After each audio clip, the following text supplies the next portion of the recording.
Shalom, peuple de Dieu, que l'Éternel vous bénisse de partout où vous nous suivez et que la gloire soit rendue à notre Dieu qui nous a encore donné cette opportunité. Et c'est toujours la continuité, nous sommes encore là pour continuer à vous parler sur la doctrine de la communauté sacrée chapelle de Dieu. Bien-aimés dans le Seigneur, laisse-moi vous dire, comme d'ailleurs je l'ai toujours fait, vous savez, la sagesse veut, comme je l'avais dit l'autre fois, que lorsque vous empruntez un chemin, vous devriez bien le maîtriser. Et de même, la nature nous enseigne qu'à chaque fois que vous vous donnez à faire quelque chose ou vous voulez signer un contrat, même lorsque vous voulez apposer votre signature sur un document quelconque, vous devriez maîtriser les contenus de ces derniers. Et lorsque vous voulez signer un contrat, vous devriez connaître les clauses de celui-ci. Donc, de même, lorsque vous voulez adhérer à une croyance, lorsque vous voulez faire même partie, on voit comment fonctionne le monde, même lorsqu'on veut adhérer à une organisation quelconque, qu'est-ce qu'on fait? On essaye de bien la maîtriser, c'est-à-dire de comprendre le bon fonctionnement ou les tenants et les aboutissants, soit les intérêts, tellement que le monde est uni tout autour des intérêts quelconques. On cherche d'abord à comprendre le bon fonctionnement de l'organisation pour y adhérer. Donc, c'est comme ça. Voilà pourquoi je sais que tout ce qu'on est en train de faire, et ça restera comme un testament pour toutes les générations, pour tout celui qui, poussé par le Saint-Esprit, voudra se joindre à la communauté sacrée chapelle de Dieu, qu'il puisse en avance comprendre, connaître le fonctionnement ou nos croyances ou nos valeurs, nos principes. C'est vraiment très, très important. Vous savez, je vais vous dire une chose. C'est vrai que aujourd'hui, notre papa, le prophète Adam Stombaya, est parmi les gens qui ont réussi cette grâce-là de faire des expériences, de faire des voyages avec Jésus-Christ, d'aller visiter les royaumes qui sont restés longtemps, parfois mystères aux yeux des humains. Mais il n'est pas les seuls. Il y a certaines personnes qui ont aussi réussi cette grâce-là. Même ici, chez nous, en République démocratique du Congo ou partout ailleurs, il y a des gens qui ont obtenu aussi cette grâce. Mais le problème est que dans chaque maison, il y a toujours eu un conducteur. C'est-à-dire, nous sommes dans la maison où la maison par laquelle qui est conduite par notre papa, le prophète Adam Stombaya. Nous appartenons, où nous avons eu cette conviction-là de suivre le ministère que Dieu lui a attribué. Et vous savez, quand Dieu appelle son serviteur, Dieu a toujours un modèle de marcher. Dieu a toujours une manière de fonctionner avec tous ses serviteurs. Même lorsque vous lisez dans la Bible, vous verrez que chaque serviteur qui a marché avec Dieu, chacun avait son parcours. Ce n'est pas de la même manière que Dieu avait marché avec Élie et c'est aussi pareil à Moïse. Non, ce n'est pas de la manière que Dieu a marché avec le prophète Osée. C'était pareil au prophète Ésaïe. Non. Donc Dieu a sa manière, lorsqu'il appelle son serviteur, il a sa manière de marcher ou de fonctionner avec son serviteur. Chaque appel, chaque ministère a sa particularité. Donc, en fait, c'est ça. Et par la grâce de Dieu, vous qui avez choisi ou vous qui avez compris, poussé par le Saint-Esprit, vous avez compris que peut-être votre salut viendra en suivant le ministère qui a été confié par Dieu à son serviteur, le prophète Adam Stombaya. Donc, vous devriez rester sur le modèle qu'il est en train de vous montrer. Vous devriez rester sur l'alliance ou sur la manière que Dieu est en train de lui conduire. Car dans une maison, il n'y a jamais eu 2 maîtres, il n'y a jamais eu 2 formateurs. Donc nous avons opté pour la foi chrétienne et en optant pour la foi chrétienne, nous avons pris ou eu la conviction là de suivre l'homme de Dieu, de suivre le ministère que l'homme de Dieu a reçu de la part du Seigneur. Donc nous devrions rester intègres et rester focus sur les modèles ou la marche à suivre, sur ce qu'il est en train de nous montrer comme la voie. Parce que tout a pour finalité d'être préparé à la rencontre du Seigneur. C'est ça la finalité. Donc, peu importe les dénominations aujourd'hui, peu importe les courants aujourd'hui dans la foi chrétienne, mais ce qui est important, la finalité, c'est toujours d'être préparé pour la rencontre du Seigneur. Voilà, on était en train de parler sur les doctrines auxquelles nous confessons au sein de la communauté sacrée Chapelle des Dieux. Voilà, aujourd'hui nous allons continuer avec une autre doctrine que nous confessons au sein de la communauté sacrée Chapelle des Dieux. C'est la doctrine qu'on appelle doctrine des offrandes et des dîmes. Donc ici chez nous, au sein de la communauté sacrée Chapelle des Dieux, nous croyons et nous enseignons cette doctrine, c'est-à-dire à l'instar d'Abel, d'Abraham, ils sont nombreux. Ils ont offert à Dieu avant même l'application de la loi. Si vous lisez dans la Bible, vous verrez qu'Abel a offert à Dieu et Abraham a offert à Dieu. Et la doctrine des offrandes et des dîmes, nous croyons à cela et nous les enseignons. C'est-à-dire, sauf les offrandes sur le péché. Les offrandes sur le péché. Et nous ne tolérons pas. Et d'ailleurs, nous n'admettons pas que les gens aillent faire des choses qui sont contraires à la volonté de Dieu pour venir offrir après, ou pour venir payer la dîme. Non. Les offrandes sur le péché, nous ne les tolérons pas. Et nous croyons à la restitution, comme je vous l'avais dit l'autre fois. Et nous ne vendons ni huile, ni jus, ni eau. Ici, chez nous, on ne vend rien. Donc, nous ne croyons pas à ce genre de pratiques. Vendre l'eau, vendre de l'huile, vendre du jus. En tout cas, ici, chez nous, dans la communauté, au sein de la communauté sacrée Chapelle des Dieux, nous ne croyons pas à ce genre de pratiques. Et les gens ne sont ni forcés, ni poussés, ni obligés à donner par force. Comme d'ailleurs, l'apôtre Paul nous le dit, que chacun donne selon sa convenance. Chacun donne selon sa possibilité ou selon sa conviction, ni par contrainte. L'apôtre Paul le dit. Donc ici, chez nous, on ne force pas les gens de donner, mais c'est poussé par le Saint-Esprit, par la conviction. Lorsque l'Église ou la communauté a un problème, nous les exposons devant le fidèle et chacun est appelé à contribuer ou à donner selon sa conviction. Mais nous enseignons aux gens comment offrir à Dieu, comment payer la dîme, parce que la dîme, c'est obligatoire, c'est une recommandation divine. Donc, nous croyons à cela et nous les enseignons. Il y a encore une doctrine à laquelle nous confessons, c'est-à-dire la doctrine de l'évangélisation et la doctrine de la formation. Donc, ici, chez nous, cette doctrine est appliquée comme doctrine de l'Église et comme aussi en même temps une tradition. Voilà, comme je vous avais dit, nous avons nos principes, nous avons nos valeurs qu'on a eu à énumérer dans des émissions précédentes. Et il y a encore des traditions que par la grâce de Dieu, je vais vous énumérer, auxquelles nous croyons ou nous pratiquons. Donc c'est ça, la doctrine de l'évangélisation et de la formation, elle est appliquée comme une doctrine de l'Église et en même temps comme une tradition. C'est-à-dire, les gens ne peuvent assumer des responsabilités au sein de la communauté sacrée Chapelle des Dieux qu'après être formés. Donc ici, chez nous, la formation prime. Tu ne peux pas assumer quelques responsabilités au sein de l'Église lorsque tu n'es pas formé, non. Donc nous croyons à l'évangélisation, nous croyons à la doctrine de la formation. Il y a aussi une doctrine à laquelle nous croyons, c'est ce qu'on appelle la doctrine des dieux. La doctrine des dieux, c'est-à-dire, nous croyons à l'existence d'un seul Dieu qui s'est manifesté en 3 degrés de grâce, c'est-à-dire 3 personnes en un. Comme vous le savez, les autres disent Dieu le Père, Dieu le Fils et Dieu le Saint-Esprit. Mais nous croyons que ce soit le Père, que ce soit le Fils, que ce soit le Saint-Esprit. Nous croyons à l'existence d'un seul Dieu. Nous savons que nous confessons plutôt Jésus-Christ comme le Dieu créateur et l'unique sauveur de l'humanité. Donc ici chez nous, nous croyons que Jésus-Christ est le seul Dieu, le vrai et l'unique. Donc, comme 1 Thessaloniciens nous l'a dit, nous croyons à l'existence d'un seul Dieu, mais manifesté en 3 degrés.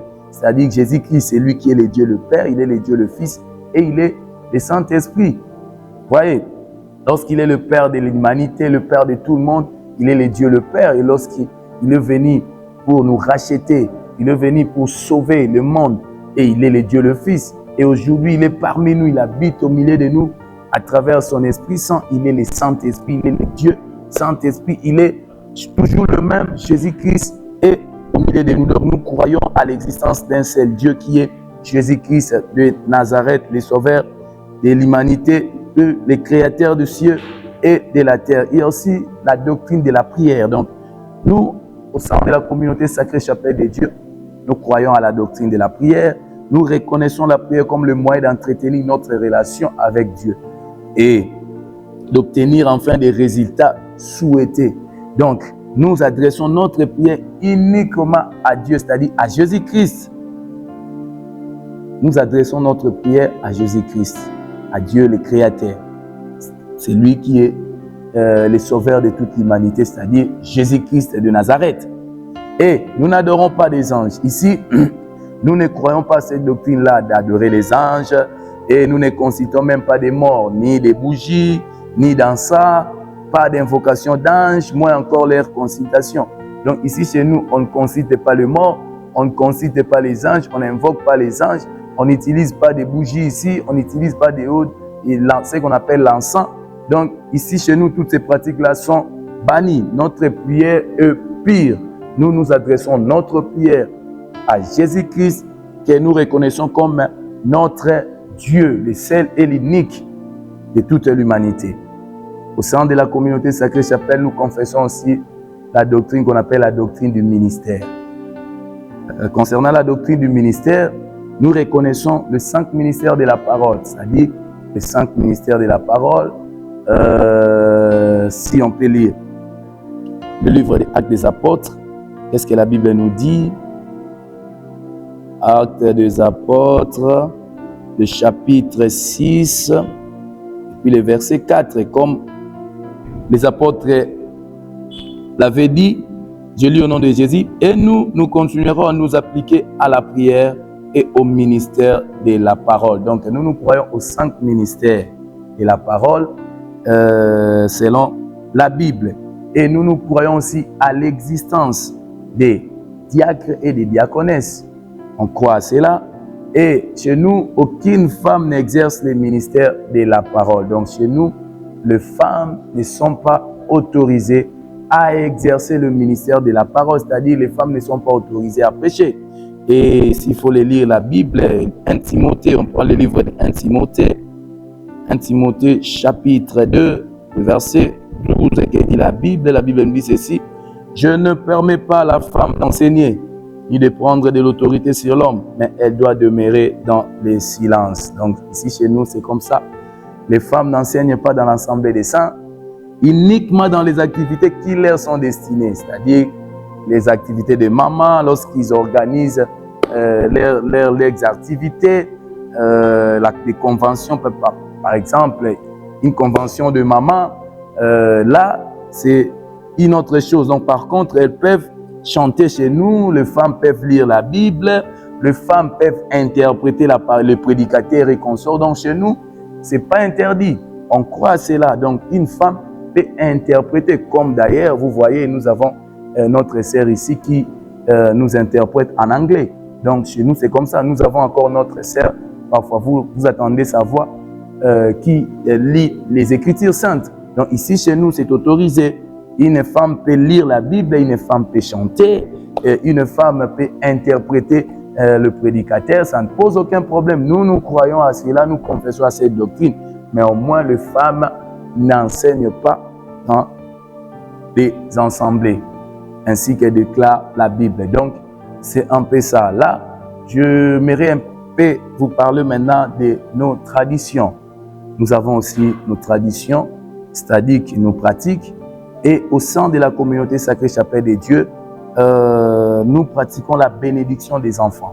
C'est-à-dire, les enfants sont amenés pour être bénis à l'église après quelques mois de leur naissance. Donc, nous confessons cela. Nous pratiquons ces traditions lorsque l'enfant est né après certains mois.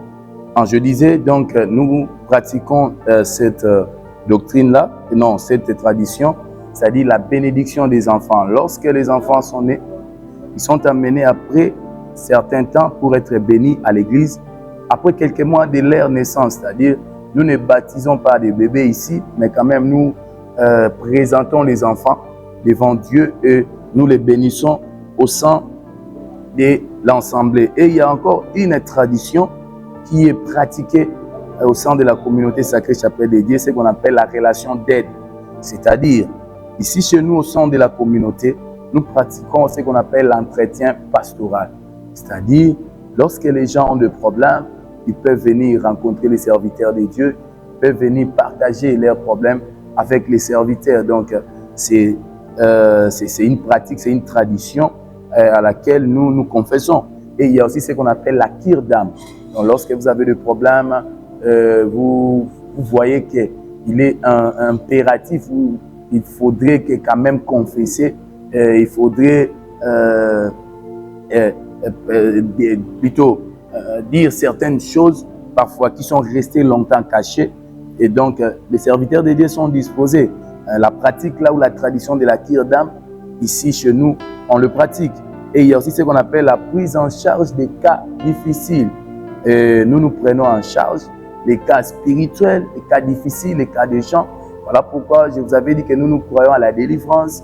Donc, il y a des services de prière de délivrance, la prise en charge des cas spirituels, des cas difficiles, en tout cas, est pratiqué ici.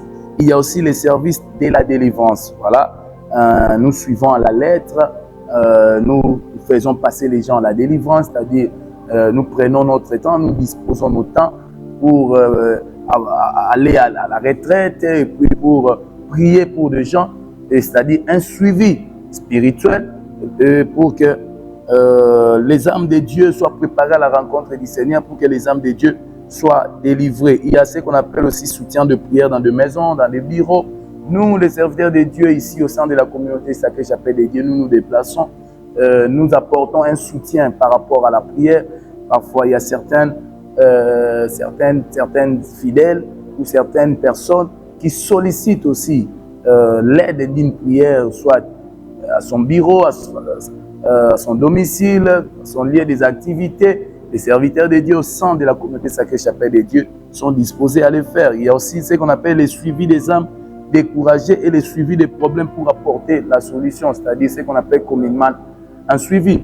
Nous faisons le suivi lorsqu'il y a des âmes qui ne se font pas voir à l'église et on fait des descentes sur le terrain pour aller s'enquérir de la situation ou de certains problèmes qui gangrènent les fidèles ou les âmes de Dieu. Il y a aussi ce qu'on appelle de pratiques de vêtements sacerdotaux. Voilà.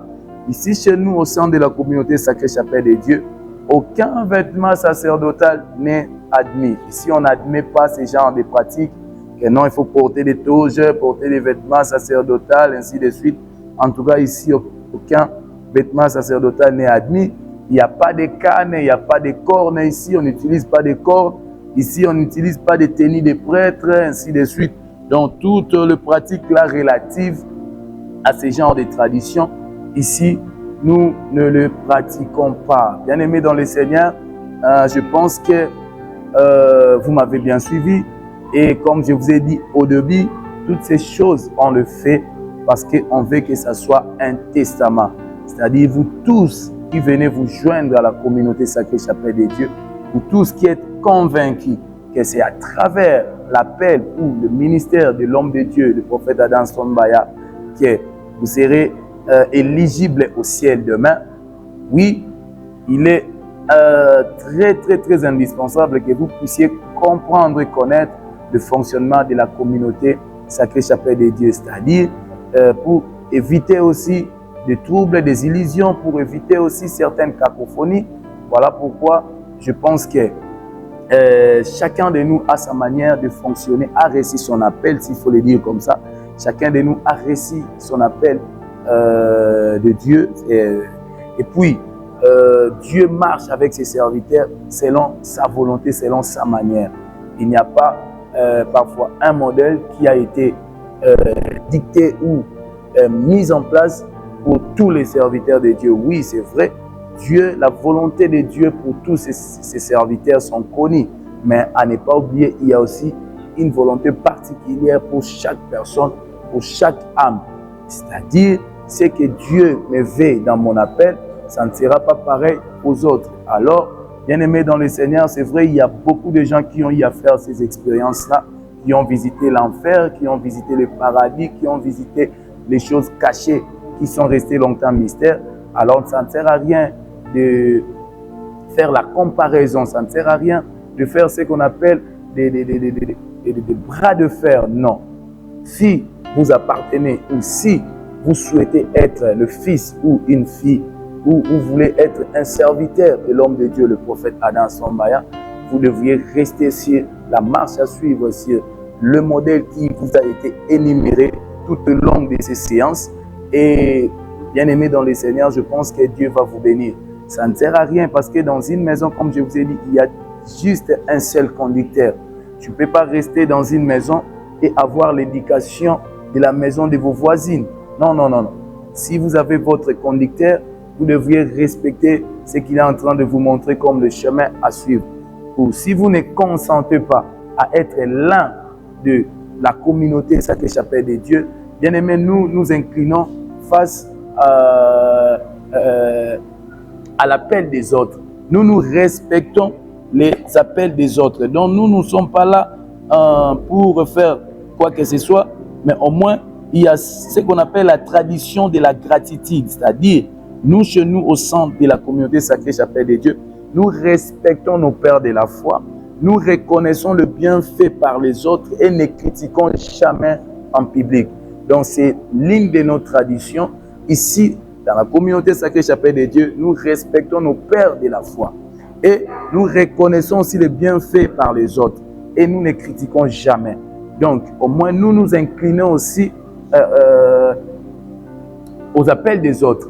Donc, nous savons que Dieu nous appelle tous à lui servir. Donc, Dieu marche avec nous selon sa volonté. Et nous ne sommes pas là pour critiquer ou pour rejeter ce que disent les autres. Non. Mais au moins, si vous faites partie du ministère de l'homme de Dieu, le prophète Adam Sombaya, vous devriez rester sur le modèle à suivre qu'il est en train de nous montrer. Et je pense que en s'alignant complètement et correctement derrière tout ce que l'homme de Dieu est en train de nous orienter, est en train de nous révéler, Dieu nous fera grâce et demain nous nous retrouverons au ciel autour de Dieu et ça sera une joie, une très grande joie. Donc cessez avec ces habitudes-là. Parfois les chrétiens, parfois il y a certaines personnes qui veulent des confrontations. C'est des choses qui n'édifient même pas. La confrontation n'édifie pas. Nous ne sommes pas là pour nous confronter entre nous. Nous sommes des chrétiens. On n'est pas là pour avoir des confrontations inutiles. Non, nous servons un seul maître qui est notre Dieu, qui est Jésus-Christ, le créateur des cieux et de la terre. Donc, si vous consentez de ne pas faire partie du ministère de l'homme de Dieu, le prophète Adam Sombaya, tant mieux. Restez là où vous êtes et suivez aussi à la lettre ce qu'on est en train de vous dire. Et ne restez pas sous l'alliance de l'homme de Dieu, le prophète Adam Sombaya, tout en récoltant des choses que vous êtes en train de voir à l'extérieur pour les ramener afin de faire la confrontation ici. Non, chose qui n'est pas correcte et qui n'est pas bon. D'ailleurs, pour chuter, et je vous rappelle et je vous les rappellerai toujours que la saine doctrine appartient à tous les chrétiens. Tous les chrétiens, peu importe les dénominations, nous faisons partie de la saine doctrine. Ne regardez pas la saine doctrine comme une plateforme, ne regardez pas la saine doctrine comme une organisation des églises quelconque, ne regardez pas la saine doctrine comme un courant des églises quelconque, ne regardez pas la saine doctrine comme cela appartient à un groupe des individus. Non, la saine doctrine, c'est pour les chrétiens. Tout celui qui est un chrétien est obligé de marcher selon la saine doctrine parce que c'est ça la seule lignée que Jésus-Christ a léguée à nous qui sommes ses disciples, à nous qui sommes ses croyants, à nous qui sommes ses adeptes. Donc c'est ça. Et ici chez nous, les expériences vécues chez notre papa Adam Sombaya, ce n'est pas un modèle de foi, mais c'est juste pour nous édifier. Voilà, nous ici chez nous, c'est la Bible qui prime. Nous nous confessons nos valeurs et nous nous reposons sur les saintes écritures. Comme Paul l'a dit d'ailleurs, ce sont les apôtres, ils ont déjà posé les fondements nous ne venons que bâtir là-dessus. Et donc, nous nous bâtissons toujours sur le fondement qu'avaient déjà placé les apôtres. C'est-à-dire, si les enseignements des prophètes et des apôtres, nous nous sommes fondés sur ça. Donc, bien-aimés dans le Seigneur, nous sommes appelés à la sainteté, nous sommes appelés à la sanctification, nous sommes appelés, bien-aimés, à pratiquer la doctrine de la sanctification étant des chrétiens. Une doctrine qui implique trois choses, comme je l'avais dit. Il y a la sanctification du corps, il y a la sanctification de l'âme et il y a la sanctification de l'esprit. Et en parlant de la sanctification du corps, c'est là où nous trouvons le dépouillement, bien-aimé. Sachez-le bien que le dépouillement n'appartient pas à un groupe des individus. Non, tout chrétien, tout celui qui est un chrétien véritable doit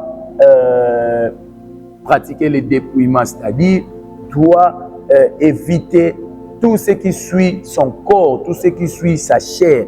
C'est de même sur le plan physique et c'est pareil aussi à la sanctification de l'âme, c'est-à-dire tout celui qui est un chrétien véritable doit éviter toute le pratique qui suit l'âme, car l'âme essuyée n'hériteront pas le royaume des cieux. Donc, tout celui qui est un véritable chrétien doit aussi éviter toute le pratique qui suit son esprit. C'est-à-dire, selon 1 Thessaloniciens 5, 23, nous devons conserver notre être entier, irrépréhensible, notre corps, notre âme, notre esprit, irrépréhensible devant le Seigneur Jésus-Christ. Donc, à partir de maintenant, sachez-le bien que vous tous qui êtes des chrétiens, vous tous qui avez opté pour la foi chrétienne, la sainteté vous appartient et la saine doctrine aussi vous appartient. Et je pense que Dieu va nous aider car Dieu nous a appelés à la perfection et par sa main forte, par sa main puissante, il va nous aider à les atteindre. Bien-aimés dans le Seigneur, que l'Éternel vous bénisse encore une fois de plus. Et je sais que si Jésus-Christ ne revient pas, nous allons encore nous voir à notre prochain rendez-vous ou numéro. Que le Dieu de notre papa Adam Asombaya vous bénisse.